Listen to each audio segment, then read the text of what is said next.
नमस्कार दोस्तों। मैं अंकित वर्मा अपने इस YouTube channel current affairs and GS study 0.1 में आप सभी का बहुत बहुत स्वागत करता हूं। दोस्तों, आज हम अपनी इस क्लास में कवर करने वाले हैं पॉलिटी से जितने भी क्वेश्चन बनने वाले हैं वो जो बहुत ज़्यादा महत्वपूर्ण क्वेश्चन हैं वो दोस्तों आज हम इस क्लास में कवर करेंगे। और दोस्तों, इस समय एसएससी जीडी का पेपर चल रहा है और आने वाले जुपिटर का भी पेपर इसी मंथ में दिसंबर में होने वाला है, हो सकता है। तो दोस्तों, कृपया आप हमारे साथ बने रहें और जितना भी हम जीएस या करंट अफेयर का जो वीडियो बनाते हैं उसको आप प्रॉपर देखते रहें, क्योंकि उन सबसे काफ़ी ज़्यादा क्वेश्चन पेपर में पूछे जा रहे हैं। अभी मैंने दोस्तों केवल 3-4 वीडियो बनाया है जिसमें काफ़ी क्वेश्चन पूछे गए हैं। और दोस्तों, मैं आपको बताना चाहूँगा कि मैं अपने इस नए यूट्यूब चैनल में करंट अफेयर हो गया, जीएस हो गया और दोस्तों जितने भी ज्योग्राफी, हिस्ट्री या अन्य जितने भी सब्जेक्ट हैं जीएस या जीके पोर्शन के, उस सबको अपनी इस क्लास में कवर करने वाला हूँ। ठीक है साथियों, तो कृपया आप हम हमारे इस चैनल में जुड़ जाएं और इसको ज़्यादा से ज़्यादा शेयर करें। तो चलिए साथियों, शुरू करते हैं अपनी इस क्लास को जो पॉलिटी की क्लास है, इस क्वेश्चन के साथ। दोस्तों, इसमें पूछा है कि लोका आयुक्त की नियुक्ति कौन करता है? हु अपॉइंट्स द लोका आयुक्त? ऑप्शन ए में है सर्वोच्च न्यायालय, ऑप्शन बी है उच्च न्यायालय, ऑप्शन सी है राज्यपाल, ऑप्शन डी है राष्ट्रपति। साथियों, लोका आयुक्त की नियुक्ति कौन करता है? राज्यपाल, गवर्नर। ठीक साथियों, जो लोका आयुक्त होता है इसकी नियुक्ति राज्यपाल करता है। ठीक। और दोस्तों, लोका आयुक्त की नियुक्ति कितने वर्षों के लिए होती है? तो ये 8 वर्षों के लिए होती है। ठीक। और यदि क्वेश्चन में पूछता है कि लोकपाल की नियुक्ति कौन करता है, तो दोस्तों यदि पूछ रहा है कि लोकपाल यदि दोस्तों पेपर में आ रहा है कि लोकपाल की नियुक्ति के बारे में पूछ रहा है कि कौन करता है, तो उसका आंसर होगा राष्ट्रपति। लोका आयुक्त की नियुक्ति राज्यपाल करता है, लोकपाल की नियुक्ति राष्ट्रपति करता है। ठीक साथियों, अब नेक्स्ट क्वेश्चन है, निम्न में से किस राज्य की विधानसभा एवं विधान परिषद की सदस्य संख्या सर्वाधिक है? तो दोस्तों, आप लोग को तो मालूम होगा यूपी की पॉपुलेशन सबसे ज़्यादा है, उत्तर प्रदेश, और सबसे ज़्यादा विधानसभा या विधान परिषद की सीट भी सबसे ज़्यादा उत्तर प्रदेश में ही है। ठीक। तो इसका आंसर हो जाएगा यूपी, उत्तर प्रदेश।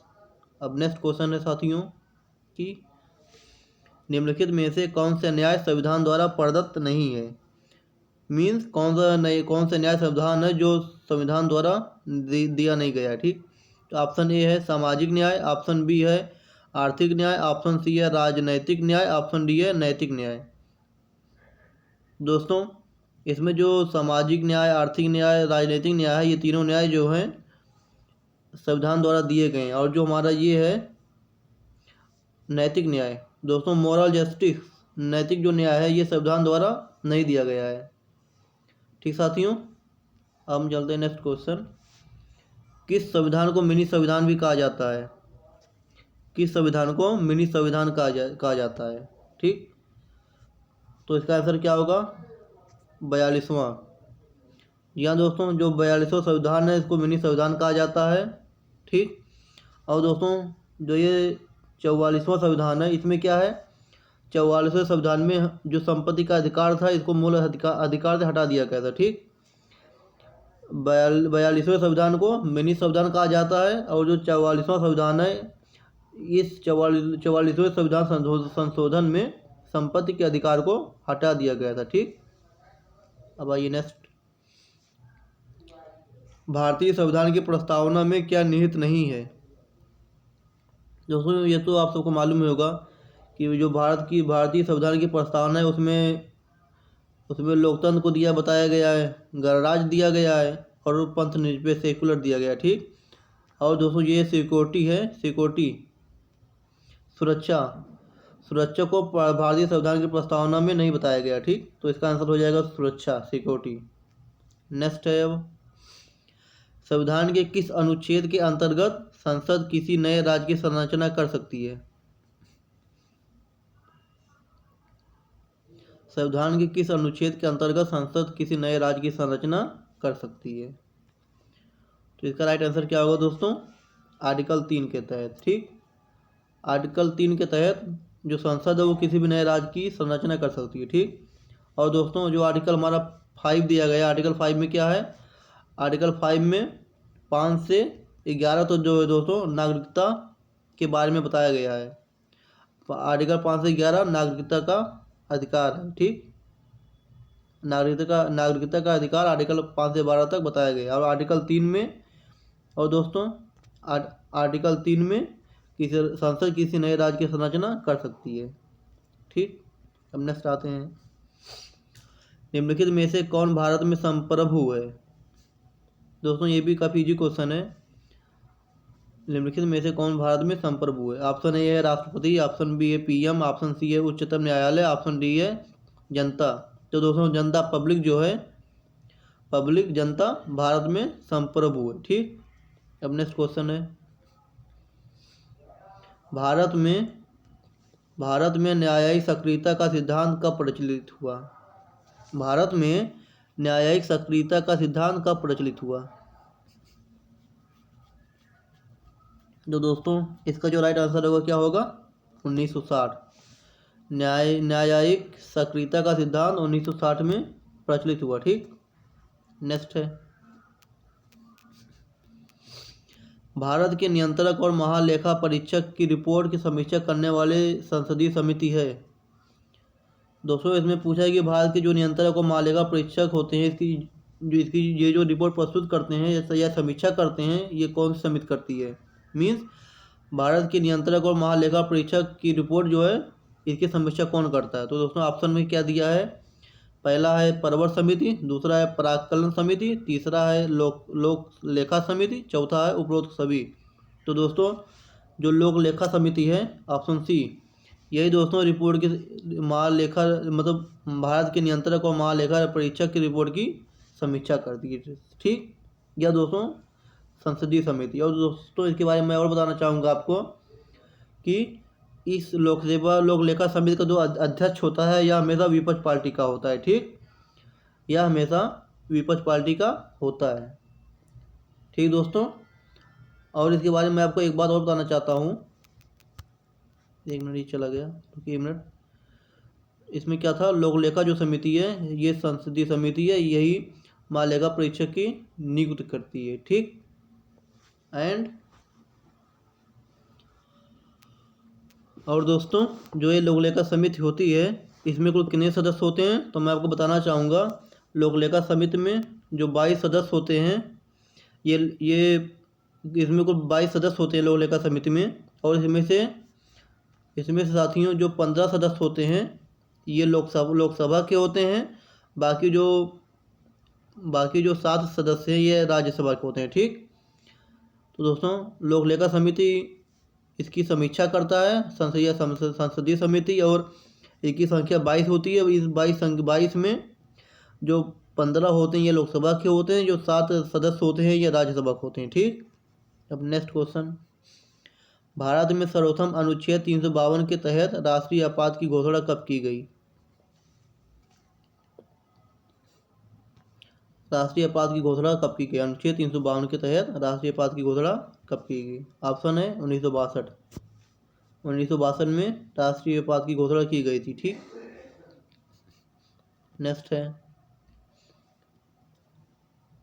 संविधान में सामाजिक व्यवस्था बनाए रखने से संबंधित प्रावधान किसमें वर्णित किए गए, किसमें बताया गया है? तो अनुच्छेद 38 में सामाजिक व्यवस्था बनाए रखने से संबंधित प्रावधान का वर्णन किया गया है। ठीक, नेक्स्ट है। निम्नलिखित में से कौन सा मूल कर्तव्य नहीं है? दोस्तों राष्ट्रगान का सम्मान करना ये भी हमारा मूल कर्तव्य है। देश की रक्षा करना ये भी मूल कर्तव्य है। प्राकृतिक वातावरण का संरक्षण करना ये भी मूल कर्तव्य है। ठीक, हमारा मूल कर्तव्य क्या नहीं है दोस्तों?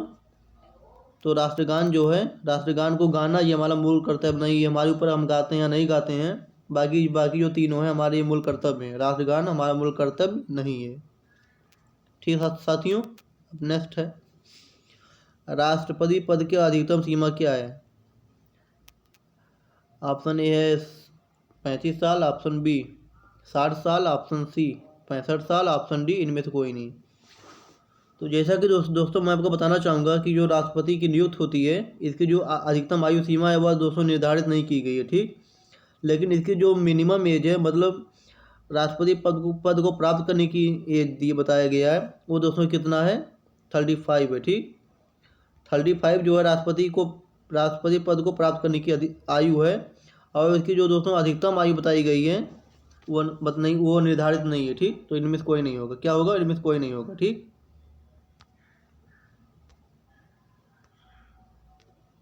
तो दोस्तों हमारा नेक्स्ट है, भारत के संविधान का कौन सा भाग अंतर्राष्ट्रीय शांति और सुरक्षा के प्रति राज्य की जिम्मेदारी को संदर्भित करता है। भारत के संविधान का कौन सा भाग अंतर्राष्ट्रीय शांति और सुरक्षा के प्रति राज्य की जिम्मेदारी को संदर्भित करता है। इसमें ऑप्शन में दिया गया है राज्य की नीति निर्देशक सिद्धांत, दूसरा ऑप्शन है मौलिक अधिकार, तीसरा ऑप्शन है मौलिक कर्तव्य, चौथा ऑप्शन है प्रस्तावना। तो दोस्तों इसमें क्या होगा, ऑप्शन ए राज्य के नीति निर्देशक सिद्धांत DPSP, यही दोस्तों अंतर्राष्ट्रीय शांति और सुरक्षा के प्रति राज्य की जिम्मेदारी को संदर्भित करते हैं। ठीक है, इनकी राज्य के नीति निर्देशक सिद्धांत होते हैं। ठीक, जो इसकी जिम्मेदारी को संदर्भित करते हैं। ठीक, और दोस्तों इसके अलावा एडिशनल जानकारी क्या है कि मौलिक अधिकार जो हैं, ये मौलिक अधिकार कहाँ से लिए गए हैं। तो मौलिक अधिकार कहाँ से लिए गए हैं, एक मिनट दोस्तों, ये जो मौलिक अधिकार ये कहाँ से लिए गए हैं, मौलिक अधिकार हमारे USA से लिए गए हैं।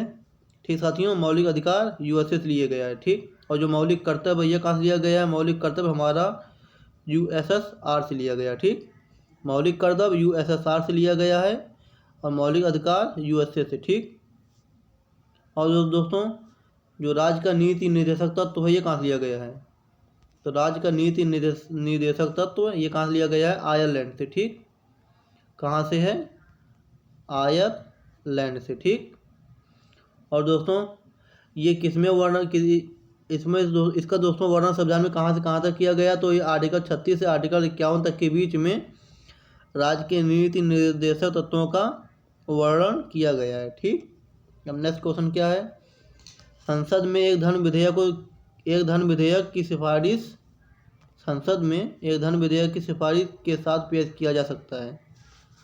ऑप्शन में फाइनेंस सेक्रेटरी वित्त सचिव, ऑप्शन दूसरा है राष्ट्रपति, ऑप्शन तीसरा है लोकसभा अध्यक्ष, ऑप्शन चौथा है वित्त मंत्री।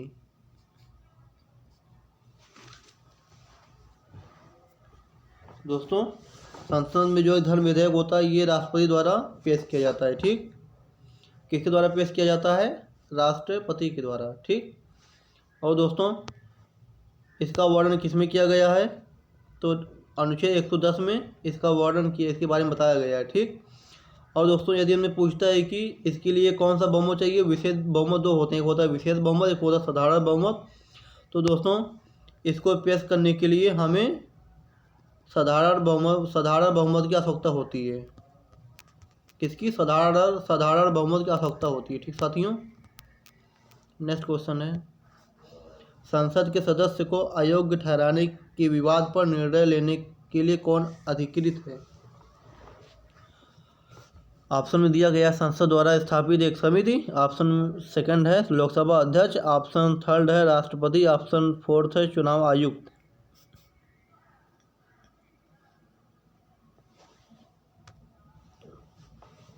दोस्तों इसका आंसर क्या होगा, लोकसभा अध्यक्ष। ठीक, मतलब संसद के जो सदस्य को अयोग्य ठहराया जाता है, इस विवाद पर अंतिम निर्णय कौन ले सकता है, तो लोकसभा अध्यक्ष ले सकता है। ठीक, और दोस्तों इसके बारे में मैं एक बात और आपको बताना चाहूँगा कि जो लोकसभा स्पीकर होते हैं ये कभी भी अपने पद की शपथ नहीं लेते हैं। ठीक, लोकसभा स्पीकर, लोकसभा अध्यक्ष ये कभी भी अपने पद की शपथ नहीं लेते हैं। ठीक, और दोस्तों चुनाव जो आयुक्त है ये दोस्तों कौन से आर्टिकल में दिया गया है, आर्टिकल चुनाव आयुक्त, एक मिनट, चुनाव आयुक्त को आर्टिकल 324 में बताया गया है। ठीक, इसके बारे में चुनाव आयुक्त के बारे में 324 में बताया गया है। ठीक, नेक्स्ट है, संविधान में संशोधन की शुरुआत हो सकती है भारत के राष्ट्रपति के द्वारा राज्यसभा में एक विधेयक पेश करने से, राज्यों के राज्यपाल द्वारा या संसद के किसी भी सदन में विधेयक पेश करने से। दोस्तों इसका आंसर क्या होगा? यदि हमें संविधान में संशोधन करना है तो हमें संसद के किसी भी सदन में हमको एक विधेयक पेश करना होता है, ठीक। उसके बाद संशोधन हो जाता है, ठीक। तो संविधान में संशोधन की शुरुआत हो सकती है संसद के किसी भी सदन में एक विधेयक पेश करने से, ठीक। दोस्तों इसको लिया कहाँ गया है? इसको लिया गया है आर्टिकल 368 से। किसमें? आर्टिकल 368 से, ठीक। और कंट्री यदि पूछता हमने किस देश से लिया गया है तो साउथ अफ्रीका, ठीक। इसको साउथ अफ्रीका से लिया गया है। नेक्स्ट क्वेश्चन है, निम्नलिखित में से किस संशोधन द्वारा राज्य के नीति निर्देशक तत्वों को मौलिक अधिकारों पर वरीयता दी गई है? ऑप्शन में है 14th 40 मतलब 40 है पहला, दूसरा है 42, तीसरा है 44, चौथा है 368। दोस्तों इसका राइट आंसर क्या होगा? 42 ऑप्शन बी, ठीक। नीति निर्देशक तत्वों को मौलिक अधिकार पर वरीयता दी गई है आर्टिकल 42 में। नेक्स्ट है हमारा, अल्पसंख्यकों के हितों का संरक्षण किस अनुच्छेद के लिए है? अल्पसंख्यकों के हितों का संरक्षण किस अनुच्छेद के लिए है? तो आंसर क्या होगा दोस्तों? आर्टिकल 29, ठीक। अल्पसंख्यकों के हितों का संरक्षण आर्टिकल 29 के लिए, ठीक। और दोस्तों आर्टिकल 100 में क्या हुआ था? आर्टिकल 100 में तो अनुच्छेद 100 में क्या हुआ था दोस्तों? इसमें कोरम आया था, ठीक। अनुच्छेद 100 में यदि पूछता है कि क्या हुआ था, इसमें कोरम आया था, ठीक। और इसके अलावा आर्टिकल 24 में क्या हुआ था? तो जो 14 वर्ष से कम के बच्चे हैं उनको काम कराने पर पाबंदी थी, ठीक। सज़ा का प्रावधान किया गया था, ठीक। आर्टिकल 24 में 14 वर्ष से कम बच्चों के बारे में बताया गया, ठीक। अब आर्टिकल 29 में क्या है हमारे? सॉरी आर्टिकल 29 में तो बता दिए कि इसको अल्पसंख्यकों के हितों के संरक्षण के लिए लिया गया आर्टिकल 29, ठीक। और अब है आर्टिकल 352। आर्टिकल 352 क्या है दोस्तों? आपातकाल है, ठीक। आपातकाल आर्टिकल 352 में, ठीक। नेक्स्ट है, भारत का नियंत्रक और महालेखा परीक्षक उतना ही वेतन प्राप्त करता है जितना कि न्यायाधीश।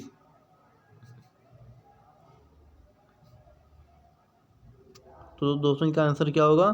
पहले ऑप्शन बोल दें हम। उच्च न्यायालय है पहला, है निचले कोर्ट का है, सी है उच्चतम न्यायालय का, डी है अधीनस्थ न्यायालय का। तो दोस्तों जो भारत का नियंत्रक और महालेखा परीक्षक होता है या किसके समान वेतन प्राप्त करता है? तो या उच्चतम जो न्यायालय होता है सुप्रीम कोर्ट का, उच्चतम न्यायालय सुप्रीम कोर्ट का, क्या दोस्तों उसके समान इसका वेतन होता है, ठीक। नेक्स्ट है, किस संवैधानिक संशोधन के द्वारा भारतीय संविधान में मतदान की आयु 21 वर्ष से घटाकर 18 वर्ष कर दी गई?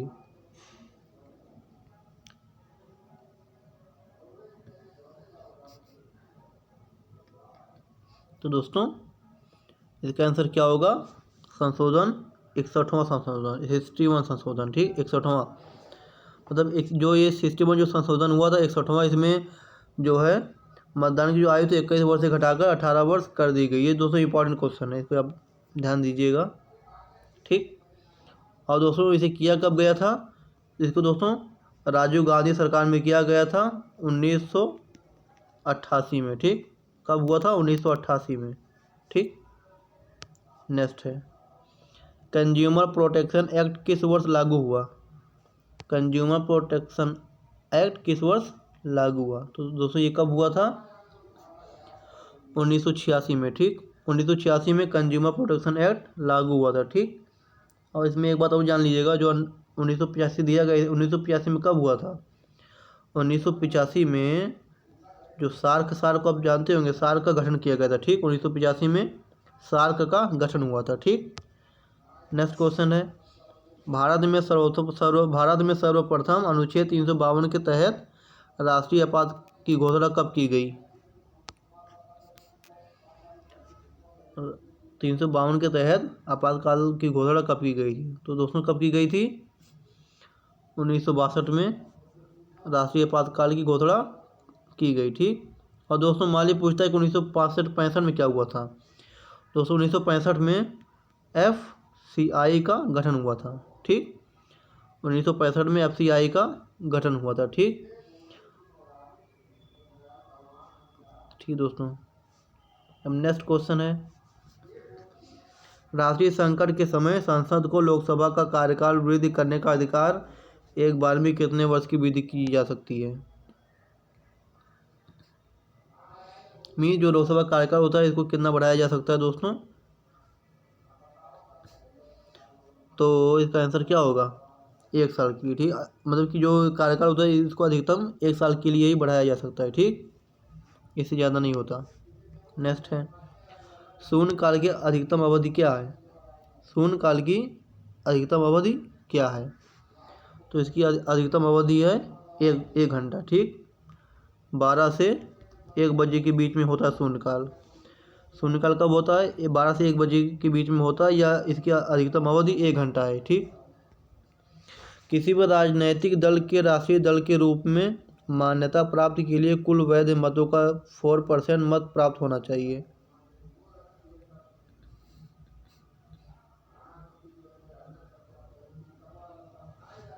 ऑप्शन में है किन्हीं 2 राज्यों में, ऑप्शन बी में है किन्हीं 2 राज्यों में, ऑप्शन सी में किन्हीं 4 राज्यों में, ऑप्शन डी में है किन्हीं 5 राज्यों में। तो उसमें राइट आंसर क्या होगा? सी, किन्हीं 4 राज्यों में। ठीक, 4 राष्ट्रीय दल के 4 राज्यों में मान्यता प्राप्त होनी चाहिए, 4 राज्यों में, ऑप्शन सी।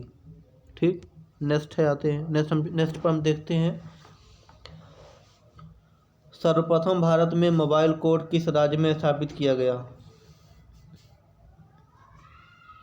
सर्वप्रथम भारत में मोबाइल फ़ोन किस राज्य में स्थापित किया गया? तो हरियाणा में। ठीक, मोबाइल कोड सर्वप्रथम हरियाणा में स्थापित किया गया। ठीक, आइए नेक्स्ट। बस दोस्तों इतना क्वेश्चन था। ठीक, और दोस्तों मैं आपको फिर बताना चाहूँगा, यदि आप चैनल पर हमारे नए हैं तो चैनल को सब्सक्राइब कर लें, क्योंकि हम जो भी वीडियो डालते हैं वो आपके लिए बहुत ही ज़्यादा महत्वपूर्ण होता है। उसमें से काफ़ी क्वेश्चन पेपर हम दोस्तों काफ़ी क्वेश्चनों को काफ़ी क्रॉस चेक करने के बाद क्वेश्चन अपना लेते हैं, जो आपको बताते हैं। काफ़ी हम चेक करने के बाद वो क्वेश्चन में आप लोगों को बताते हैं, इसलिए वो बहुत ज़्यादा महत्वपूर्ण होते हैं। ठीक, तो दोस्तों चैनल को ज़्यादा से ज़्यादा सब्सक्राइब करें और शेयर भी करें। धन्यवाद साथियों।